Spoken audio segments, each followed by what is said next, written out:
Today's episode of the Occasional Podcast is brought to you by Estelle & Kern. Estelle & Kern is a global leader in high-res portable audio players and accessories, whose goal is to provide listeners with the best music playback experience possible.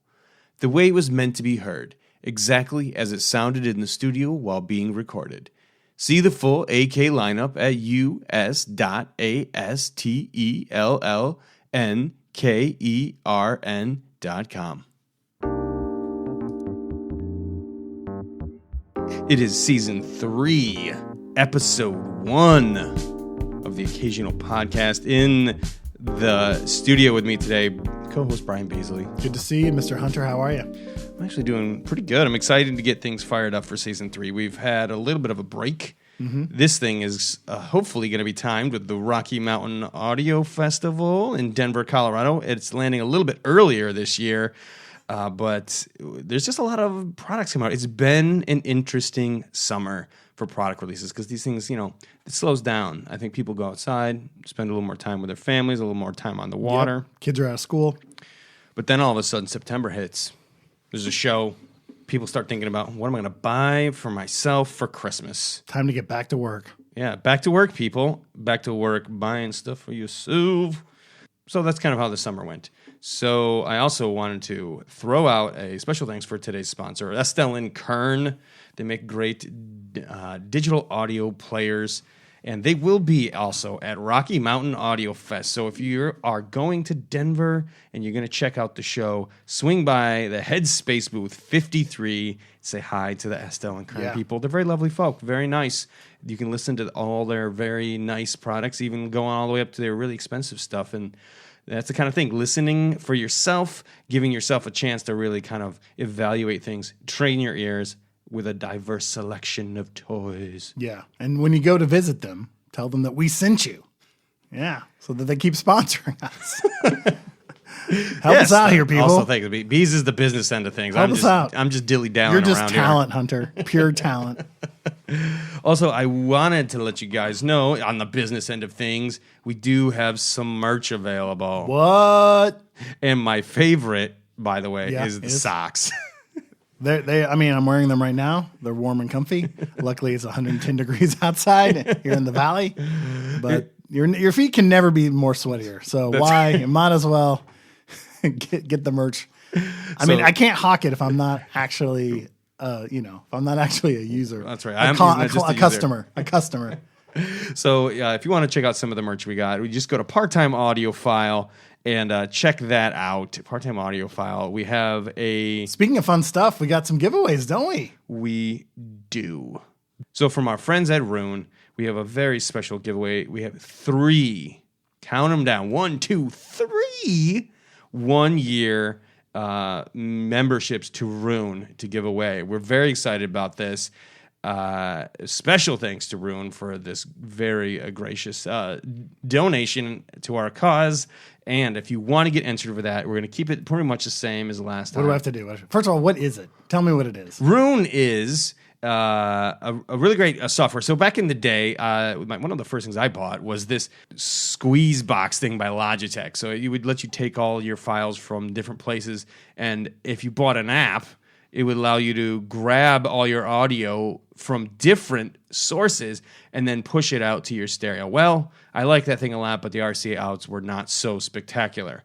Rune has changed the game on this. So it's basically a software that's visually spectacular. I was going to say seductive. And spectacular. Both S's. It's got stuff on the band's backstory, other albums, and you take the downloads that you got, if you're a big download person, or the streaming service, is to fill in the cracks and then output it to any device you want. And let me just tell you, the way you connect it, it suggests the default selections that work best for that DAC. Very helpful. Has a cool little illustration for each thing, and you can pump it out to any source, no matter where it is.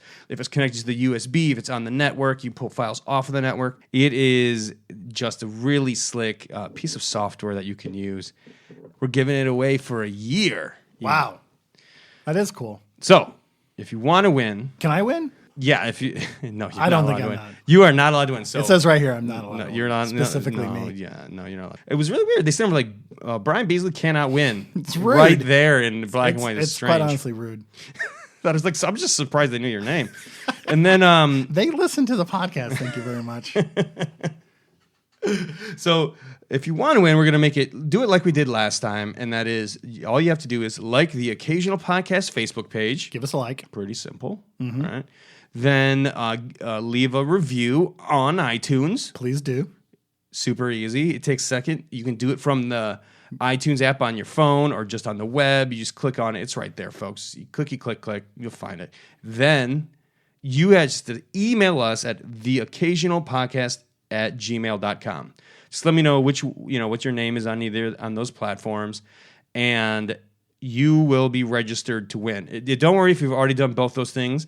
If you just to let me know in your email, hey, I already did both these things before. Here's my name, and you will be registered for 2 of those 3 codes we have. Now the third one. Oh, this is my favorite. We're gonna do something a little bit fun with this. So get creative, people. This is gonna be for those creative people.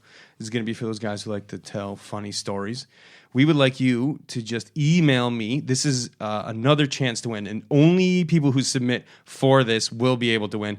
And that is, I want you to tell me what is the thing that annoys you most about this hobby. What's the annoying thing about being an audiophile that you find kind of humorous? Yeah, but we want to rate this on humor, so it's Right. not just Be funny, people. It's not a psych session.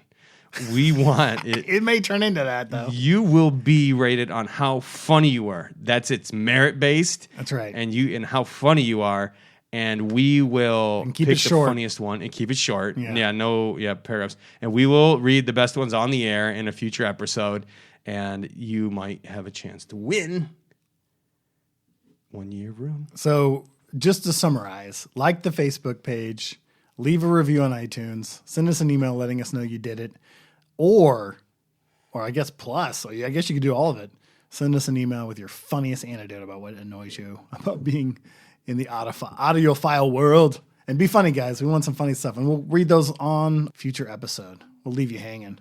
Cliffhanger there. A couple T's and C's for the giveaway. Oh, yeah, please just do. a few tidbits about the giveaway, right?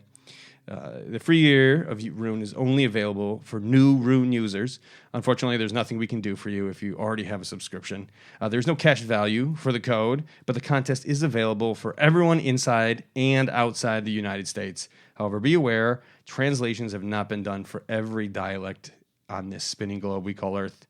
The contest will run through today, whenever you're listening to this, if it's before September 21st. So September 21st. 2019. We'll draw a winner, let you know, and contact you via your email address that you submit to the occasionalpodcast@gmail.com. Nicely done. I didn't know you were a lawyer. That was amazing reading all those T's How and do you A's. think I afford all this expensive gear, bro? Oh, nice. Also, check out the summer issue of The Occasional Magazine. You might find a very special write-up from yours truly in there. That is also available on parttimeaudiophile.com. Just go up to The Occasional in the navigation bar. There's a drop-down menu with our name, and then The Occasional Magazine. Summer issue is the newest one out now for your downloading pleasure. Great read, great fun lifestyle. Not just audio in there, but a lot of fun stuff about being cool. Like you. Just like us. News. You like that? I kind of caught you off guard there, didn't I? Scared me. Yeah. The people listening to this podcast while they're trying to sleep just woke up. Oh, yeah. Because guess what? It's news time, people. Of course, as we mentioned at the top, Rocky Mountain Audio Fest is coming out in September. It's coming out like the first week. It moved up from October. It's going to be a little bit warmer. It's not going to be so cold there. And along with that, as every year, there's a lot of product releases.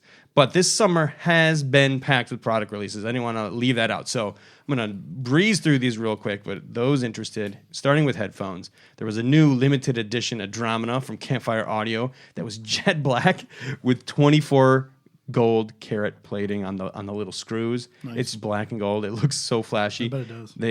They added 2 additional balance armature drivers. It's a limited edition to a smaller amount of total units, $12.99 for that. And it's worth mentioning, the original Andromeda was one of my favorite IMs, still is. It's in green. Also, Audeze has a earphone called the LCD-i3, and that guy, for $900, is replacing the iSign 20. So that one's getting phased out. This new open back-ish style in-ear earphone. It looks like a TIE Fighter. It used to, but it sounds pretty good. I've heard it, and it has a very more open sound. So if you don't mind a little bit more size, that's definitely something that's fun to check out. In the same tone, Estelle & Kern, there was a Layla update to their top flagship that's a 12 balanced armature driver. It's a new part of the Aeon line, $3,499.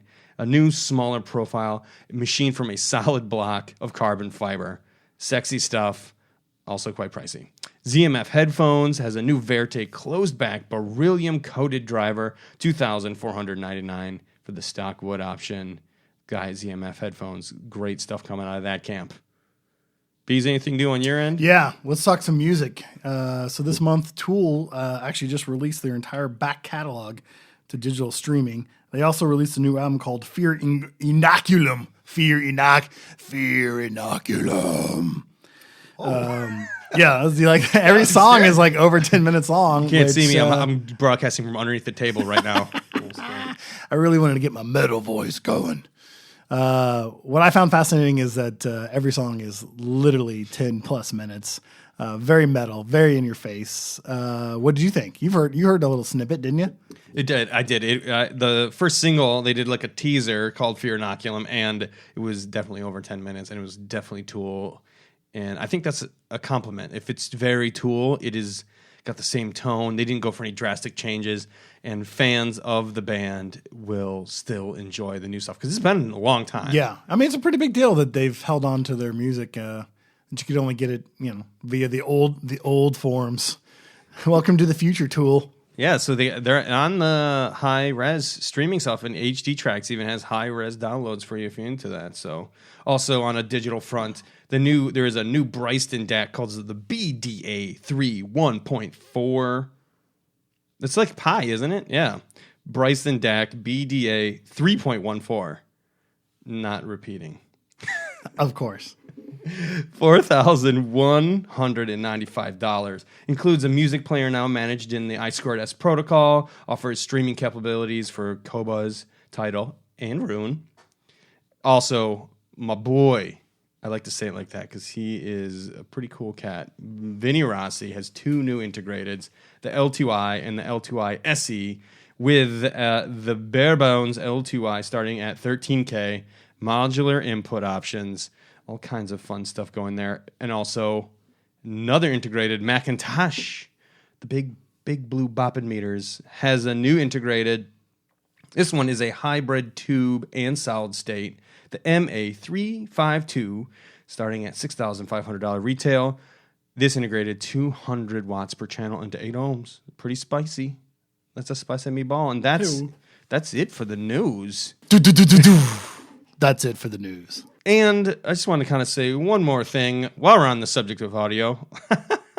I like that. That could be our new segue. Well, you could just throw that in like every 5 seconds. Yeah. While we're on the subject of audio, I did get a chance to go to Shit Audio's retail site called The Shitter in New Hall, California, which is kind of a fun little place where they have a listening room and their capability to do blind testing. Not double blind, unfortunately, but I went to a couple sessions there. I was able to listen to their stuff with the host hiding what components I was listening to, and they would switch the components for me. Very nice of them to do that. And I wanted to say a couple things. They have a list of preamps that they launched, the Saga S, Saga S Plus, the Freya S, and the Freya Plus, all ranging from around $300 to $900. And I got a chance to listen to preamps, as some people call them, pre's, in solid state form and tube, and at least in this execution, it was quite an awesome experience. I really got a chance to hear the difference between solid state and tubes. It was, and I don't think too many people have conversations about the difference between tube and solid state, but some solid states really do sound like tubes, and some tubes can sound like solid states. But in this case, it was pretty easy for me to identify which was which from their higher end models. Along with the tube. So like the highest end tube model, I feel like, this sounds like a high-end tube model, and that was easily identified for most of the group. what I wanted to say was two parts from that experience. One, I was mightily impressed with the Magnapan 1.7i. It's a 2K giant panel speaker. The resolution for 2K was amazing. It worked really well with the demos. If you have the space, because these things are very tall, I would actually recommend you give those guys a listen, because in terms of performance, there is a little bit of love in there in terms of high fidelity that you can get, and that translates well. So transparency, nice. Okay? The second is that even though I preferred one of the... I did prefer the Freya Plus, so unfortunately it was the most expensive one. But I did not have a unanimous vote. We had quite a bit of people go through the same experience as me, and there is preference, especially when it comes to like tubes, because it's possible they add a little bit of distortion. Not everybody likes that, but preference did matter, and the breakout was surprising. We had a couple of people like the second from the bottom, some people like the third from the bottom, and the top one was not the winner. So my point is only that try things out for yourself, listen to them, educate your ear, and hone in on what it is that you love most about music, and don't listen to bag of wins like myself about what's the best. Make your own decisions. But that being said, I was right and everybody else was wrong. No, I'm just kidding. Per usual. I'm just kidding. So, Beast, how was your summer? My summer was fantastic. What about you? What have you been doing in summer? You seen any good movies lately? Yeah, I mean, I actually saw this Tarantino film, Once Upon a Time in Hollywood. And I thought it would be right up your alley, Bees, because if you ask me, you're kind of the Hollywood Renaissance man, at least through my window of purview. I am Hollywood, period. I think that's how it goes. I saw it twice. A huge Tarantino fan. So, by the way, I guess if we're going to go in this, spoiler alert. If you haven't seen it, turn off the podcast. Yeah, pause it. But yeah, you had a great idea. We should talk about the music. But I mean, there will be some slight spoilers if you haven't seen the film. That's a good point. So I think overall, though, the music on this was a great ad because it kind of felt like he was setting the mood in a realistic sense in a representation of old school Hollywood. Right, that period for sure. I'm looking at the list of songs that were on there right now, and these are like deep cuts. There's not a single pop one on here. Right. Well, I mean, especially the stuff where the driving scenes, where Brad Pitt, who plays Cliff Booth, is driving from his employer's house. Leo DiCaprio, Rick Dalton. You are Rick Dalton. To his shitty Van Nuys trailer. So close to here, too. It's so embarrassing. It was Panorama City. It was Panorama City, and I drive by the exit every day, and I'm like, oh, so embarrassing. But yeah, there's a whole, I don't know. It feels like a 5-minute scene of him just driving through Los Angeles, and every jump cut is a different song as he's just listening to the radio. And Tarantino's always done this. I mean, this goes back to Reservoir Dogs with like K. Billy Super Sounds of the 70s and Stephen Wright. I mean, that whole soundtrack, you had Stephen Wright, the comedian, in his deadpan voice, introducing the songs of Jerry Rafferty and the. Oh, I remember that so clearly. His voice is so. Yeah, just very to the point. I love it, and I remember who he was in that thing. I was like, I know that guy. Yeah, and not funny. He's not trying to be funny. Yeah. And Tarantino has a long history, especially in his earlier stuff of Stuck in the Middle with You in Reservoir Dogs, or in Pulp Fiction with Son of a Preacher Man, or using new bands to do a Neil Diamond cover. And what's that band? Girl, You'll Be a Woman That's Soon. The one. Oh man, that's like people love that song. Verge Overkill, I think was the name of it. Of course, all those movies came out when I was in college, so that's like prime living for me, and those soundtracks meant a lot. So I'm actually kind of glad that he's put out this film, because the last few films have been period, whether it's The Hateful Eight or Django or Inglourious Basterds, and so there's no real rock and roll. Actually, that's not true. I guess there was in Django. He kind of does his Billy and the Sundance Kid and puts some pop music inside the film. But here it's all period, and it's all playing to help push the narrative, I honestly think. Right. And I didn't even know so much, just how much, until I started doing a little research. So obviously the Sharon Tate murders play a part in this film. Charles Manson and his family play a major part. They overshadow the dread of the entire funness of Hollywood that's happening. And what I found interesting is the house that Sharon Tate lives in, 10050 Silo Drive. Originally, Terry Melchin, the music producer and lead singer of Paul Revere and the Raiders, Mark Lindsay lived in that house. Yeah. And there's a scene where Manson goes to the house and he's asking for Terry. And of course, Jay Sebring and Sharon Tate come out and they're like, well, he doesn't live here anymore. And what I didn't realize is in the movie, Sharon Tate is constantly playing Paul Revere albums. And it's kind of a throwback. It's the connective tissue of like, the whole reason she was murdered was just because she rented this house. Like if she'd rented a different house, she'd still be alive today, which is kind of insane. And the whole reason that Charles Manson knew that house is Melchin had, after meeting the Manson and his family through Dennis Wilson, the drummer for the Beach Boys, they wanted to make an album with him. And they actually wanted to make a film, go out to the Spahn Ranch and make like a documentary film about the Manson family in this like commune. Melchin, they're psychos, so he completely ghosts them. And I guess Manson had gone to the house a few times looking for Terry and could never find him, but he did find Sharon Tate and her friends, unfortunately. Oh, the time before cell phones. You had to walk to someone's personal knock on their door. So I just found it absolutely fascinating. And Melchin, the producer that had lived there before, he was dating Candace Bergen at the time. He's actually Doris Day's kid, so he was Hollywood elite. After the murders happened and the Mansons were caught, he was a witness at the trial, and apparently he went into hiding. Like he was convinced that the rest of the Manson family that was still out were going to come kill him and Candace Bergen, Murphy Brown. I found Tarantino, like, having her play those albums is obviously the connective tissue of how she's connected to Charles Manson in this weird roundabout way. And the whole reason that Manson is even connected to any of these people is through music. It's through rock and roll. Have you seen the new season of Mindhunter? Yes, I have. So, there's a scene where they go and visit Manson. And in that episode, not only do the characters play the music that Dennis Wilson would have produced for Manson, the whole closing credits, they play the entire song. And even in Mindhunter, they talk about how it's not that bad. Well, let's not forget that he actually wrote a song. One of the reasons that there was a fall is he wrote a song. The Beach Boys took his song and changed the title and like kind of stole a little bit of it. And he apparently was like none too happy about that. No, of course not. No, he was on the outside, and these were Hollywood elites. Yeah. You know what I'm saying? The Beach Boys and the son of major movie stars, maybe laughing at him. So I don't know. I found it fascinating. I thought it was an interesting way for Tarantino not to blatantly put this out there, but that's completely random that they picked that house. Also reintroduced me to this Deep Purple song that I knew, but it gets stuck in my head, this Hush song. Oh, fantastic. It starts out with this jangly kind of and I'm just like, oh. Which was also a cover. I didn't know that. Did you know Hush was a cover? Yeah. They covered that? Yeah. Well, that's how the music industry goes. So, and he does, there's the usual tropes of he plays Mrs. Robinson, Simon Garfunkel's, when Brad Pitt kind of checks out you soon find out is a 15-year-old Manson daughter, Manson-ite, they make eyes at each other. Obviously kind of that song playing into from The Graduate, talking about the age difference between them. Oh, yeah. But yeah, Deep Purple, Neil Diamond, The Box Tops, Joe Cocker doing a cover of The Box Tops. I really was like, oh man, Joe Cocker had such a voice. I heard that and I was like, I need to hear more than just the opening song to Wonder Years. Yeah. The Beatles cover. Yeah.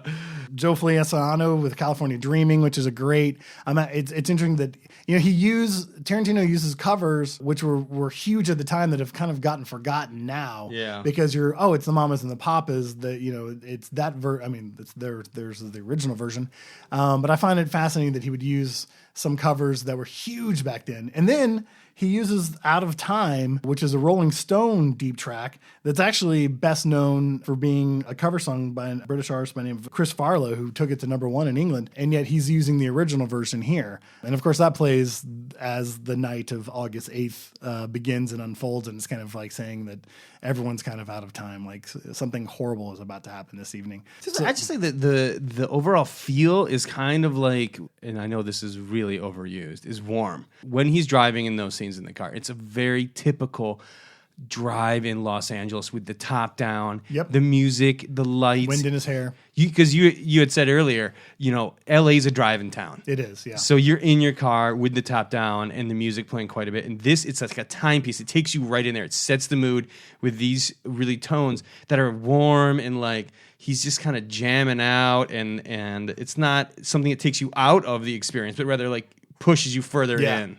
And he has this opportunity, which I've never seen him really do before, where he jumps cuts with the songs. Like most filmmakers would be like, well, we'll jump cut him because he's driving this long way, and in a short amount of time we can show that he's driving this, this kind of long route that he has to do every day and every night. But they would just play one song. You know what I'm saying? Like one song would just marry all those jump cuts together. Instead, he jump cuts from completely different tracks. Like you'd said, he's listening to the 60s versions of K. Billy Super Sounds, with some of these deeper cuts. Now, people were kind of complaining here and there, the film's too long, all this, but with Eugene Tarantino, like when Brad Pitt steps foot in the Spawn Ranch for the first time and you meet the Manson family, and you literally just think there's dread the entire time. Probably the best scene in the movie is Leonardo DiCaprio in his kimono robe and his half blender of margarita, and he goes out and he just fucking rips those you fucking hippies. There's a lot of anti-hippiness in this movie. So they decide to go hit his house, and of course Brad Pitt and his pit bull are in there waiting. He puts on "You Keep Me Hanging On" by Vanilla Fudge,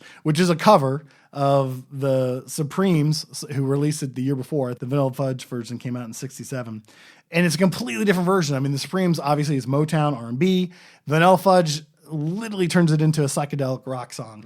And it is the perfect ending score for it. I don't know. I'm a huge Vanilla Fudge fan because I actually got to work with Carmine and Peace, the drummer. We did a pilot episode of a thing called Cooking with Carmine. And our old buddy Josh Bernstein, he always makes an appearance on this show via me telling rock and roll stories. He hired me to go direct and produce this little pilot episode, and Carmine and Peace is cooking. And so the only song is like, can we use one of the Vanilla Fudge songs as the score? And I'd never heard this version of it. But during the editing, I fell in love with the song. So when Brad Pitt puts it on and you kind of know what's about to happen, I was like, this is going to be the best. And it is. And they fucking turn it on. It's a heavy, heavy version of an R&B song. And then, those motherfuckers get what's coming to them. But not in real life. Not in real life, unfortunately.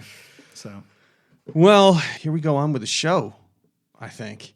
Today's interview is with Dan D'Agostino, the man himself of D'Agostino Amplifiers. Big, amazing, sexy amplifiers.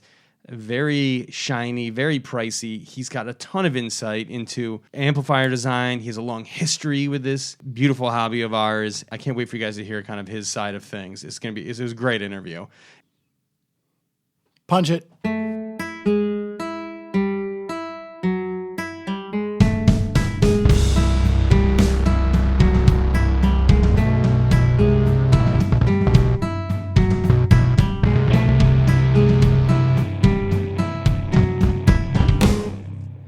Thanks for joining. Very special guest and amplifier design legend, Dan D'Agostino. Thank you so much for joining the show. Thank you, Bryan. Good to be here. So you're a legend in the field, and you have a very popular brand out right now, and you've also been known for your work historically with Krell. I kind of would love if you could just give us a real quick walk down memory lane for yourself and give us a little bit of a history on your passion with audio and where you kind of started. Where are you from originally? Where were you born? I was born in Niagara Falls, New York. Oh. And I had a very nice city that I lived in. My family was a very close-knit family, and I was born there, and I stayed there till I was 18.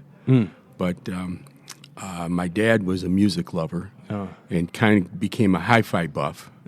And when I was 11 or 12 years old, he built a pair of clipped corner horns from a kit. He had his friend who was a carpenter make the cabinets, and Klipsch sold all the components, and he put them in there.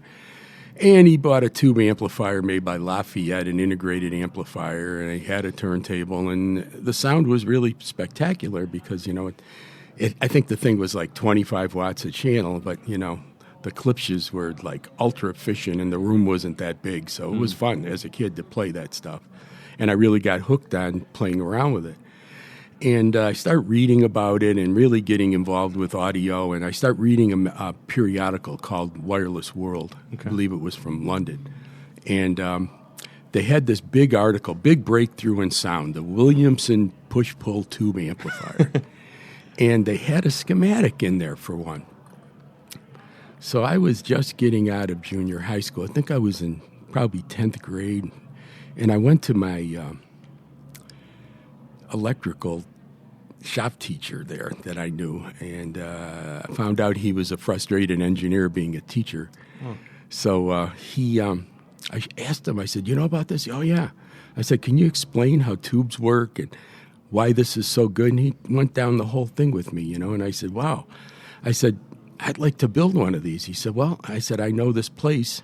It's in Buffalo, which is like 20 miles away from me, that sells all surplus gear. It was called Olson's Radio at the time. And he said, why don't you go there and pick out all these components, see if what you can get.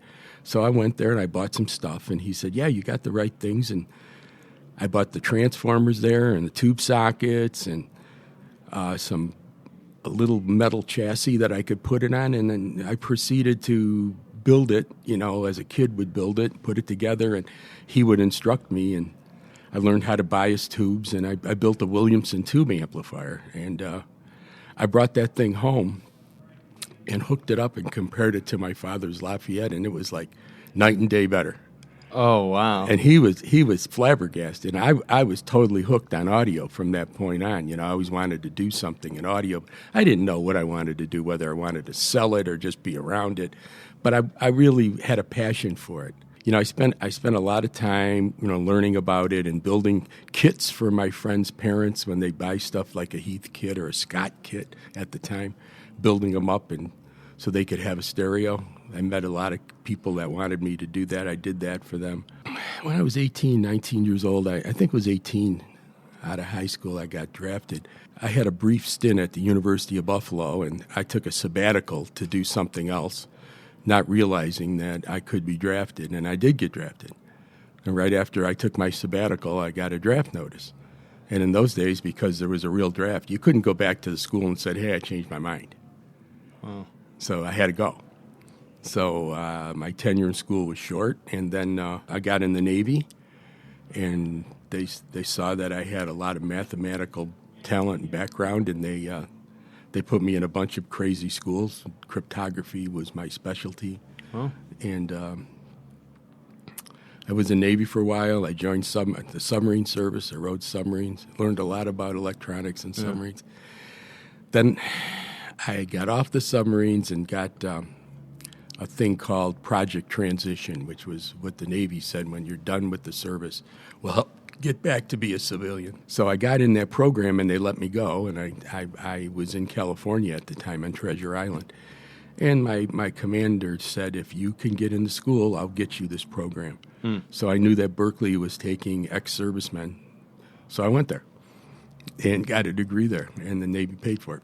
What was the degree in? In electrical engineering. There you go. Double E? Yeah. There you go. So I had fun with that. I'm glad. I wasn't sure where it was going. I'm glad the story came back. Yeah. That's great. That's just the kind of a brief history in my younger life. And, when I was done with the engineering school, I went back to New York because my dad had an appliance business there, and he wanted my help. But by the time I got back there, he'd sold it. So I went to work for a couple companies, one of them in Canada, Lee Instruments, in London, Ontario. And they built postal sorters, and they built a speaker called Dayton Wright. You ever hear that? Full-range electrostat, built in Canada by Mike Wright. And I worked for them and helped make a bunch of audio electronics there. I worked on all kinds of projects there. Decided that I didn't like working in Canada. Not anything about Canada, it's just that I had to drive 80 miles to get back to home, So I stayed in a hotel during the week. So I did that for a couple of years, and it was about, I think, 1975 or something, and I started doing consulting work for a company called Great White Whale out of New York, and designed a loudspeaker called the .3 Systems for him, which was very popular. He sold a lot of them. And I did a few other little projects for him, and I think I kept on going to the consumer shows, and I'm looking around, and, Mark Levinson was a great big name back then, and certainly the highest end of audio in the 70s. I don't think there was anything to challenge them. And what do you think in the 70s, for a frame of reference, what did the most expensive amp cost? I have to say probably about $15,000 or $20,000 for a pair. Which is a lot of money. It was a lot of money. Yeah, for back then, but it's not quite where we've achieved these days. No. It's no relentless. And the fact is that amplifiers weren't built like we build now. And the quality of construction that a company like mine will do was far and above what was happening back then. And the parts weren't available. They didn't have some of the things that we have now. But I looked around at the market, and they made a big deal of this 25-watt Class A amplifier that Mark Levinson made, an ML2, I think it was. So I went to Lyric Hi-Fi because I was living in New York. He had a pair of them there, so I listened to them. I said, oh, they're really good. And but he had them on a very efficient speaker, and I realized that there wasn't quite enough power. And they're pretty big for the time. So I went home and I started thinking. I said, you know what? What the world needs is a 100-watt Class A amplifier. Amen, does it? Yeah.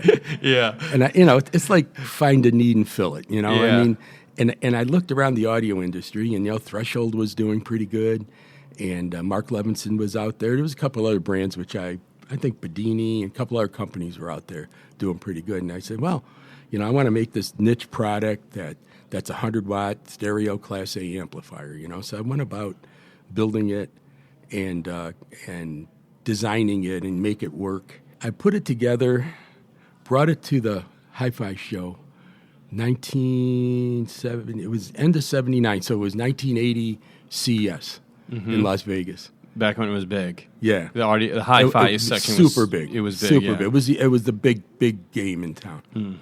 And remember, the calculators were just starting to work back then, and clearly TVs were just TVs. So it's not. There's no such thing as internet or anything like that. That was a great frame of reference because, believe it or not, I remember a time when the only computer we had was calculators. Yep. And we used to have these graphing calculators. Right. In my grade school, but they were like, "Oh, look at what it's got a graph." It's just a good metaphor for the times. Yeah. And so I rented a room at a place called Jockey Club, and I had a pair of speakers that I built. I put them in there, and people came in and saw the 100-watt Class A amplifier. I called it KSA 100. I kind of took part of the naming expression from the early Dynacos. Okay. Because the Dynaco was their preamp was PAS, preamp audio stereo. So I kind of put the K in front of it because I named the company Krell. Okay. So it's KAS. And where did the name Krell come from? Well, I was talking with some friends of mine, and I couldn't think of a name for a 100-watt Class A amplifier. I just couldn't, and something that showed power and refinement. And I said, wow, I didn't start thinking about science fiction. So I picked this movie, The Forbidden Planet, where the Krells were the beings that you never got to see, but they had unlimited power. Wow. And so I said, wow, a name for unlimited power, and it's kind of a catchy name, and it's not my name. And, I wasn't ready to put my name on a product back then, And so I made this amplifier, and I went to the show, and I got a bunch of orders for it, a whole bunch of orders for it. And it was a fairly cool device at 100-watt Class A? Actually, it ran hot, but it had fans that were inside the amplifier case that ran really slow and blew the air down through the heatsink. Interesting. Instead of letting the heatsink work natural. I wanted to have a forced convection system that the heat exhausted on the bottom. So the outside amplifier didn't feel that warm. It was warm, but not that warm. Okay. But it worked pretty well. The heatsink actually ran about 60 degrees C if you touched it. It was pretty hot. But, it was off the floor, and it was venting out, and the fan was above it, blowing through a tunnel. Okay. So, I mean, people loved it, and people loved the sound, and we got a lot of distributors. And how many Class A 100-watt amps had been made before that None. time? It was the first. Yeah. What was the highest wattage? The 25-watt Mark Levinson amp. That was it? Yeah, and that thing sold, I forgot what it was, but I think it was like maybe $12,000, $15,000 for a pair of them, and my amplifier was $2,200 for a stereo 100-watt Class A amplifier. And the reaction to that guy, was it immediate? Did it take a while to sink in? It took a while, but people started listening to it, and the fact is that, because of my work in the Navy and power supplies and some of the stuff I did, I knew how to make the output stage in the amplifier drive extremely low impedances. So I always said, well, I got this much power. I want to double from 8 to 4 and 4 to 2 and 2 to 1. And that's the kind of power supply I put in it. And on a Class A amplifier, if you're driving a really hard load, it actually cools off. Yeah. Because when it's not driving, It's hot. Yeah. It's the worst thing you can do to it. It's not exercise. Yeah. So so that worked out great, and people started finding out that speakers that were not drivable loud, my amplifier could drive, really drive, and so that it started getting reputation there. And I made a preamp called the PAM1, preamp audio mono, because it had two separate sections. It had two volume controls on the front panel, two selector switches, two power supplies. So it was something I tried, and it was a decent preamp. It was my first effort at making a preamp. But those products sold really, really well. We got a Japanese distributor that sold a bunch of them. And the KSA 100 won Product of the Year in Japan, Golden Sound Award. So it was very well regarded. And so you are working with Krell, and you're starting to see some real success. The brand itself is ramping up. Right. What would you say? Because in my polling before I conducted this interview, I asked people what was the most influential Krell product out there, and actually, not everyone would say the same thing. Did you have a single product that was like the best seller for you along those? Well, the that KSA timeline? 100 was very well, and the KSA 50 was a big seller. In fact, there are so many schematics for the KSA 50 on Google. It's hard to believe. Not all of them are right, by the way. But it was a super popular amplifier. Yeah, it was a really good deal. It was like $1,500, 50 watts, Class A stereo, monster little amp. And we sold so many of those, it was crazy. You're moving along the lines from becoming this fledgling kind of company to becoming one of the monsters in the environment at that time. Yeah. What kind of happened after those amplifiers? Those amplifiers, we branched out into a 200-watt mono, Class A, and then we went to a version that had convection-cooled heatsinks. It was pretty big, monstrous. And then from there, we made a thing called the Master Reference. And that amplifier was a single block that was 200 watts Class A. And a single body, and it was big, all convection cooled. Actually, really nice looking, and a lot of people love those. That was really a really great product. And it was expensive for the time, and it was heavy. It was 200 pounds. Would you say, in at least in terms of your design, that more power is just almost always better? No, in terms of my design, yes, because I've always tried. See, I would take a small amplifier like a KSA 50 that universally people loved. All around the world. They loved the sound. It was sweet, and it had good imaging, it sounded no rough edges. So when I built the 200-watt amplifier, I wanted it to be at least that good or better sounding. And, when you're running Class A, that's really not an issue. Once you get the tonal correct, then even at the lowest levels, it doesn't matter. But when you build really big amplifiers that aren't Class A, now that's a major challenge. Because a small amplifier, its percentage of Class A is some like 10, 15% of its overall power. Like, let's say a 50-watt amplifier. You might idle it at 5 or 8 or 10 watts Class A. That same 8 or 10 watts Class A on a 300 or 400-watt amplifier is really not the same percentage of Class A biasing. So what you have to do is figure out how to make that amplifier where the zero crossing junction is between the N's and the P's. You want to have that so that the transition acts just like a Class A amplifier. And that's the genesis of all the products I do right now. I mean, after building all the monster Class A amps in the world, I studied them and I really realized what I have to do within the amplifier to make it mimic, and I mean really mimic, because I have all the FFT curves and all the stuff I've done, and I've kept them all. And I can make those curves with just plain old AB amplifiers without burning all that power. Within those design parameters, how do you kind of feel the role of measurements works for you? Can you make a good amp without listening to it, or just using those curves? Or I wouldn't try. There's lots of measurements you can make, and THD is what everybody lives by. But the fact of the matter is, it's not that important a measurement. You know, I mean, I wouldn't be building one that's 5% THD. I think you can hear that, but you probably can't hear 1. I'm sure you can't hear 0.5.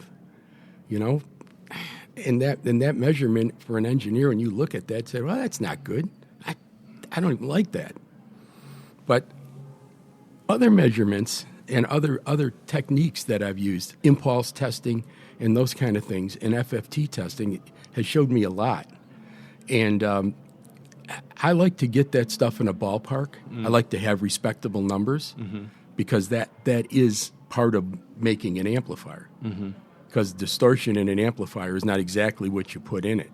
So if you put something in and you have a lot of distortion, that's not what you're getting. You're not getting out what you're putting in. And is that the ultimate goal for you in designing amplifier? You want to get out the same thing you put in? Same thing that I put in. As close to possible that I get that. And the time domain and the phasing, all that stuff is extremely important to me when I listen to amplifiers. But in D'Agostino, I listen before I even look at them. Okay? Once I listen to it and I get something I like, then I go back and look at the measurements. And then I say, wow, this one's pretty good. I don't need to do anything to it. But in most cases, if the design works well and it has high distortion, if I go in and clean the distortion up without adding feedback or anything like that, the sound just got better. It did get better. Actually, that was kind of what the question I was thinking about asking is it possible that distortion ever adds a pleasing sound to an amplifier? I know we can experiment with distortion on every level of production, but in an amplifier, have you ever heard more distortion sound better? Yes, I have. I've heard amplifiers that shouldn't sound good, and then when you build those amplifiers and you listen to them, you go, wow, they're really pleasing. And then you might look at them on an FFT and all the no-nos that you don't want to see are there. And then you start to really analyze that amplifier and decide why it sounds the way it is. Because the fact of the matter is that overall, you want to make an amplifier that whatever you hook it up to has a pleasing musical sound. So a lot of times what you're listening to is in your system will be sympathetic to the distortions that the amplifier has. But that doesn't mean that it will for every system. So it would behoove you to look and take all those anomalies out and try to maintain the original sound that you liked. Keeping that in mind, is there a particular speaker that you design for?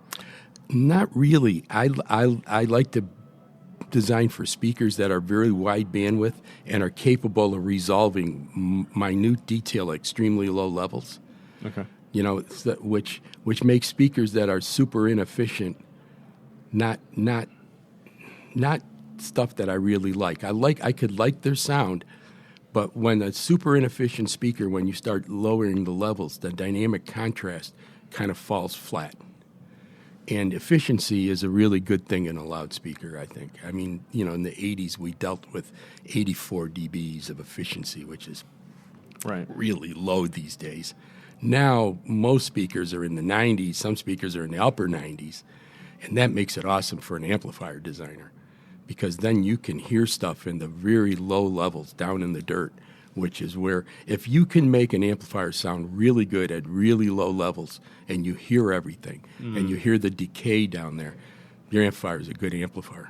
I love that. I love that idea. But when I first started doing this hobby, there were times where I was like, it wasn't that loud, it wasn't that big, but I would walk by a really nice, small system and it would sound so sweet. Yeah. Just so sweet. And exactly what you're saying. Low-level detail sometimes is just so precious because, you know, it gets lost right away. And so often, and when you play at lower levels, I mean, it just goes so flat sometimes with a lesser system. So I really like that idea. And, you know, the potential of high voltage swing on an amplifier like the Relentless. Now, the Relentless took 2 years to design for me, and its goal was to sound better than anything I had ever done before.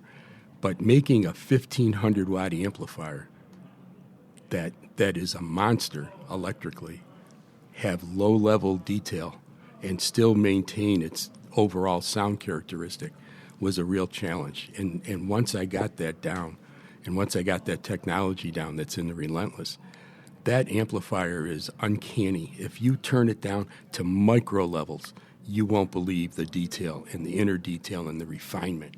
And when you turn it up, it stays exactly the same. It just keeps on getting louder and louder, but the perspective doesn't change. And that was a real challenge. If we just take it back a little bit to what we were talking about earlier in terms of what happened with Krell, where kind of did you end up with Krell after we had these big successes and all these great amps that came out?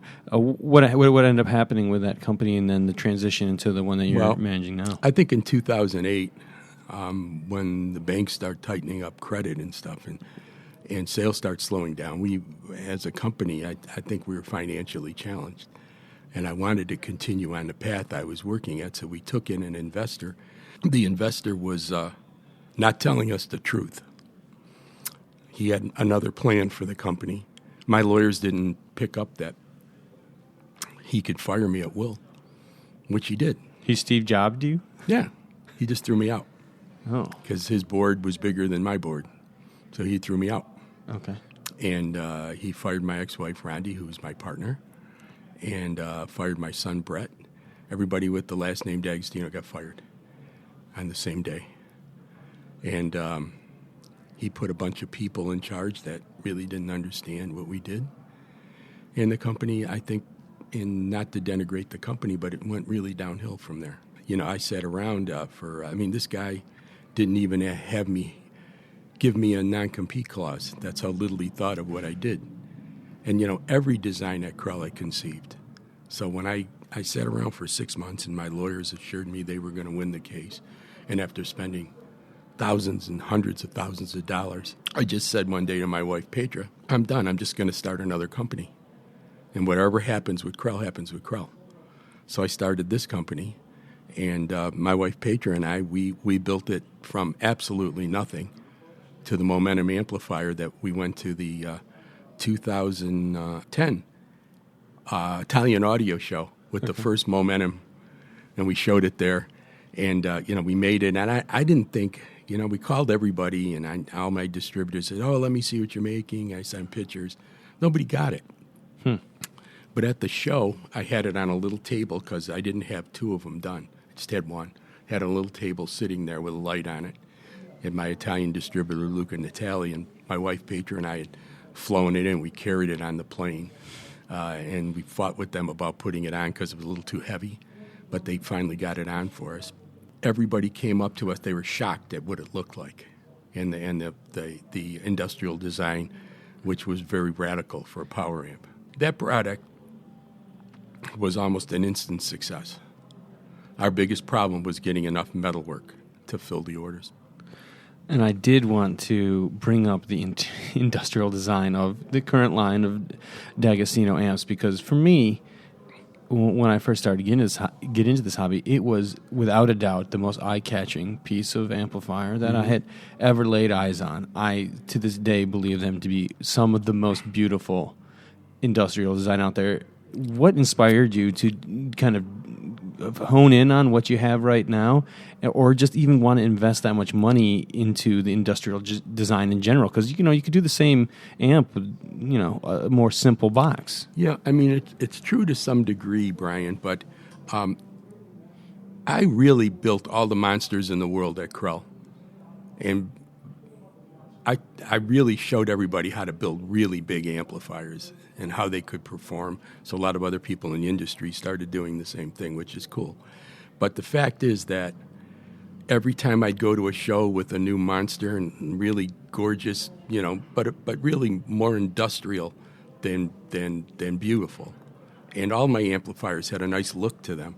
But when you sit in a room and some guy and his wife comes in and the guy's like all over it, man, because it looks like a big engine block and he wants to own it, and the wife says, you're not putting that in my house. And, my wife worked for Rob Report, Petra, and she said, why don't we make something really beautiful? And I started thinking beautiful and small because, I didn't want to carry those big monster heavy amplifiers anymore, but I wanted to make something that had the kind of power of an amplifier. But the fact is, the industrial design of the Momentum really needed to be this way. I had to use copper to keep it that size, because it would be probably 30-40% larger if I couldn't use copper, because I couldn't cool it. But once I learned how the copper worked and how its thermal capabilities are so extraordinary, once you figure out how to use them, it's not just cut and dried. It's an experiment process. But once I figured that out, I was able to make a 300-watt power amplifier that doubled all the way down to 2 ohms in a little box that really had authority and really had power and really has beautiful looks. So when I went to that show, I had a pair of Momentums driving a pair of Wilson speakers, because they loaned us speakers. Nobody else would loan us anything. But Wilson guys, Dave Wilson, loaned me a pair of speakers. And we had another pair that were sitting on pedestals on the opposite sides of the room. And when people came to see, because they thought that the Momentum from the pictures was a monster, and they came in and they saw it, people were shocked. But also the eye-catching thing of the Momentum, how it looked like jewelry, most of the women that came in the room wouldn't stop touching it. We had to wipe fingerprints off every day, and they tell their husband, this is what you want to buy something, buy this one. And we heard that over and over again, because I think that if something's really beautiful and it sounds really beautiful, it's a win-win situation. It's really pleasant to look across the room and seeing something that's a beautiful industrial design when you're listening to music that's playing the music.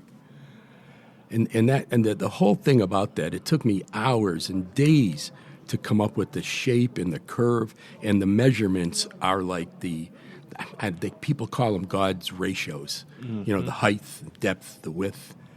I use those ratios. I use those in the Momentum. I use them in the Relentless.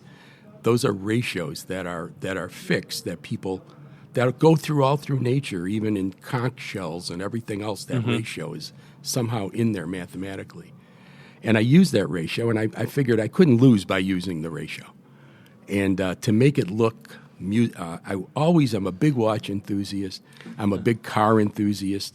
You know, I tried to put a watch gauge on the front of the amplifier. I wanted to finish it like a really fine watch. It's smooth and silky feeling. And those things were really part of the design of the Momentum. I mean, really, really part of it. But the real electronically, it was a big departure from how I designed at Krell. Mm-hmm. That's what exactly what I was going to ask. So is it in a way kind of an expression that you always wanted to do under the other brand, but now that you had a new vision, a fresh brand, you wanted to do something that was more of an extension of what your dream or your final destination? Exactly, because I had no lineage. I had no baggage. Yeah. So when I started this company, I could do anything I wanted to do inside.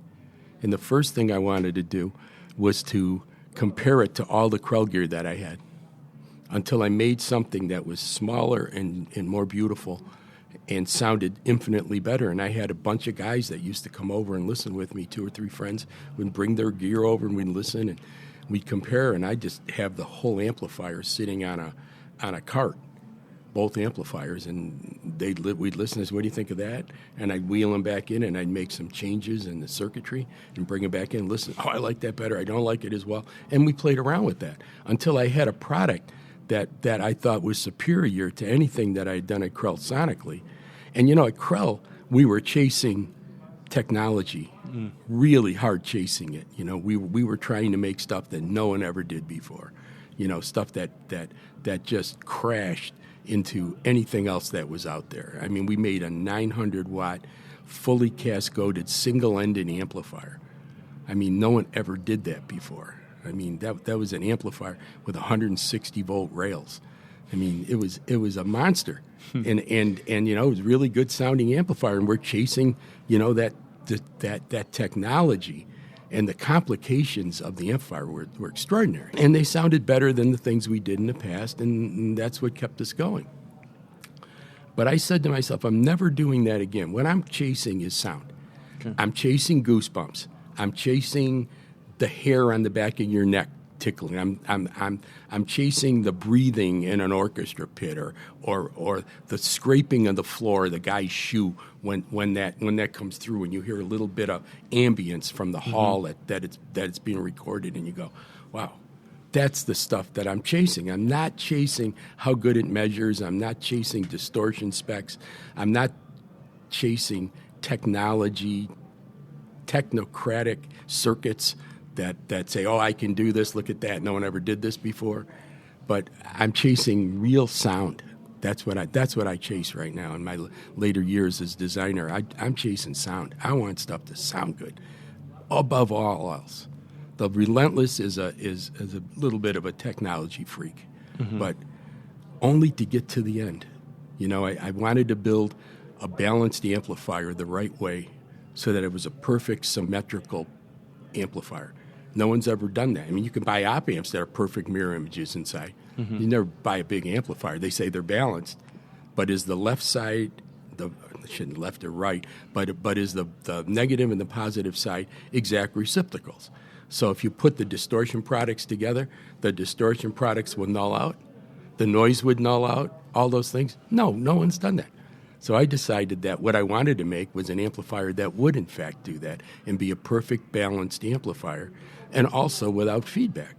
And that's where the Relentless came in. And I'm not saying feedback's bad, because I use nested feedback on some circuits to control them, but I don't use global feedback on any of my amplifiers. And that was a must in the Relentless, because I knew that the sound signature I was looking for could not probably be achieved with a global feedback path. But by doing this, I mean, if you took a balanced cable, we talked about balance before we started recording. Balance is better. You plug it in together, it nulls out all the noise in the cables and run it 100 feet, doesn't pick up hum. How about if you did an electronic balanced cable? That's what the Relentless really is. It's a perfect balanced match. So you take the plus side and it's even odd order harmonic structure. You take the negative side and it's got an even odd order harmonic structure, reciprocal. You put them together and those things disappear all by themselves. If you take either section of a momentum and you measure it, it's 0.1% distortion, pretty much at full power. But when you put them together, it's 0.006 for full power. And I didn't do anything. I just put them together. So the magic is in the physics of why that works. Do you keep your eye on like new technologies in terms of amplifier design? Are you like looking or scanning for anything new on the horizon that's like way off the charts? Because I've done a couple of these interviews, and some people start talking about new executions of Class D. Like, what is the future of amplifier design to you in the next 50, 100 years, do you think? Oh, I really do think that there won't be any linear amplifiers in 50 years. I'm certain of it, except people putzing around with a hobby. I think that as devices get faster and faster and faster, we'll eventually be able to make a switching amp that is, it's the same war, is going to happen, is when tube amplifiers shifted to solid state, the solid state amplifiers were not anywhere near as good as the tube amplifiers. And over the years, they got better and better and better and better and better. And now I believe that most of the solid state amplifiers sound better than tube amplifiers, the good ones. The same thing's going to happen with Class D. I mean, you can play the best Class D amplifier in the world. For me, I can tell you, oh, it's Class D. I know. Why do you know? Because the sonic cues are not the same as analog. They're just not. And but I can't help but believe, and I'd be silly to think that in 5 years or 10 years, somebody's going to make a chip or a part that does what it needs to do to make it really challenge a really good analog device. People will tell me challenges, and believe me, I've heard them all, because I find it an interesting technology. I love the fact that it's tiny. Yeah. But I'm never moved to go, oh, let me build one of these. Never. And I've tried all this stuff, and I've got a couple guys working for me that are car audio guys and really know what they're doing, and they know all about switching amps and supplies, and we talk about it and we listen, and it's fun. I know it's fun that you can put 2 parts or 3 parts on a surface mount board and hook a power supply up to it, and it's an amplifier. But I don't see the value in it sonically yet. And I even hear them in subwoofers. People say you can't hear it in a subwoofer. I really do hear it in subwoofers. I think that Class D or whatever it's going to be called at whatever point we get there. Yeah. It's not there yet. I mean, I hear a dryness, and I hear a lack of fundamentals and cascading harmonics from Class D amplifiers in every form. And I even hear it on woofers. I hear the woofers got a really great slam, but I know when the woofer's driven with a linear amplifier, that's a different slam, and it's a different reverberation afterwards. So I'm not saying that it can't be done. I'm just saying that I haven't heard it yet, and I don't know when it will be done. And then in terms of tube amplification, have you ever designed a tube amplifier aside from that early one? I never designed one from scratch. I copied the Williamson schematic, and I know I can design a tube amplifier. I don't know how good it would be compared to tube amplifiers today, but I really have no desire to do it. I mean, it's not to me. It's not a challenging technology. I mean, seeing that it's pretty easy to understand. I mean, there's lots of nuances and lots of tricks to make them sound good, which I don't profess to know. But I guarantee you give me some tubes and a transformer and a power supply, and I can put a tube amp together for you pretty quick because it's pretty easy to make them work. And they're forgiving. You know, the guys doing it, they're doing stuff with tube amps I've never heard done before, and the results they're getting is pretty damn good. We have the Relentless now, and there's a power amplifier. Is there a Relentless Pre in the works? Yeah, it's in the works. It's going to take a little bit of time to get that because it's got to use a different technology that's related to the Relentless. Okay. So I mean, I just released a new momentum preamp called the HD. And it uses a lot of those factors that are going to be in the momentum, in the Relentless preamp. But the Relentless preamp is a big project, just like the Relentless amplifiers were. And, you can get pretty close to what that's going to be in an HD, but the Relentless preamp will certainly be part of our product line at some point. A couple of people were wondering about that one. Yeah, no, it's going to come. I actually have the industrial design almost finished, and the circuitry's still in my brain, but I have to put it out on a board so I can see if it works or not. I'm pretty sure it will. Okay.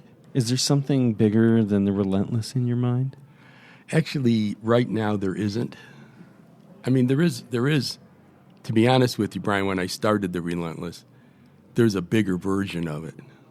I was trying to build something that is a statement and a beautiful thing at the same time. And as you start getting bigger, it starts to get less and less beautiful. And, also price is a factor. I really don't want to build a $600,000 or $700,000 amplifier. I mean, I think as an engineering and audio company, the returns for the amount of investment is very low.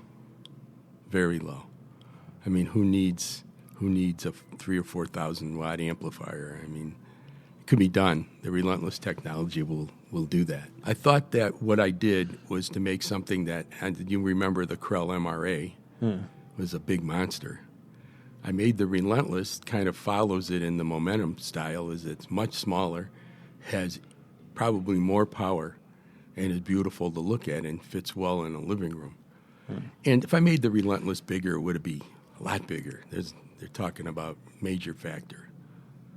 So I decided not to go in that direction, only because I'm a small company. If I had unlimited funds and could make products that sold one or two pieces a year, I might make a big giant amplifier like that.